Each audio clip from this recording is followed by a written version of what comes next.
We follow a process which is actually come from Fenmans, who are a training company, and I quite like the way they split it down. They split a return to work interview down into 4 sections, and they talk about it being a warm interview.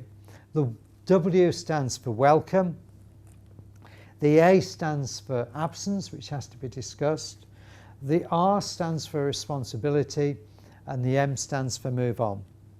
So the welcome phase is basically making sure that you actually have established some rapport with a person before you start discussing the absence. They could, with the right tone of voice, there could be along the lines of, I'm glad to see you're back. You know, it's good to have you back. Something positive to start the process.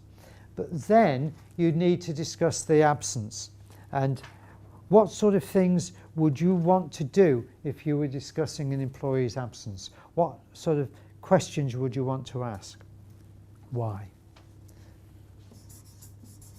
So you want to explore these things. Is it a one-off? And you want to try and decide whether there's any underlying issues? What about a situation where you don't actually believe the reason they've been off?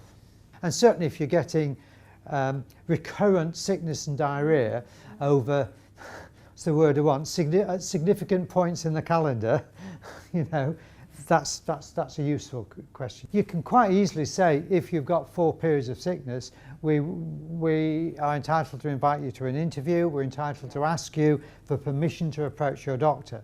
You can't insist on it, but you can say, you can even go so far, I haven't gone this far in any of the contracts we've been involved in, but you can go so far as to say it's part and parcel of the contract, that if you have this number of periods of illness within a 12-month period, you've got a contractual obligation to go to see the doctor and provide a doctor's report.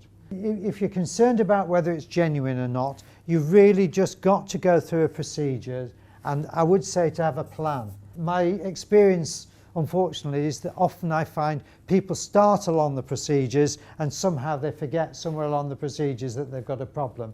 And in fact, you suddenly come down 12 months down the line and they started the procedure 12 months ago, but nobody's done anything in the meantime and the problem's continued. So you've got to have a plan that you execute. To some degree, patterns can help you. Certainly you can ask for an explanation. It's all in Man United's playing. You know,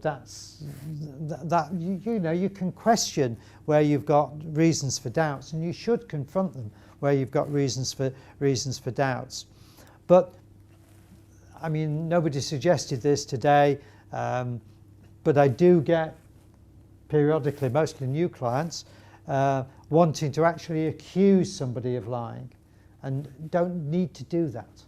You really don't need to do that. You can take them through a process, you can take them through procedures. The employee is responsible for getting themselves to work, and you can put that responsibility on them fairly firmly.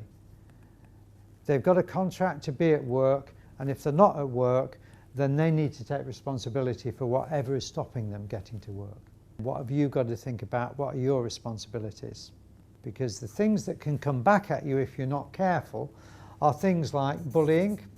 I'm off with stress because I'm being bullied.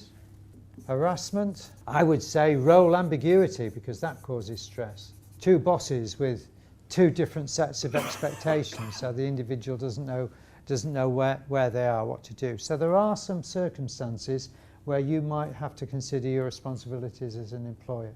But aside from those circumstances, in the end, it's the responsibility of the employee to get themselves back to work. So the 3rd phase is really asking them what steps, so I preempted you really, what steps can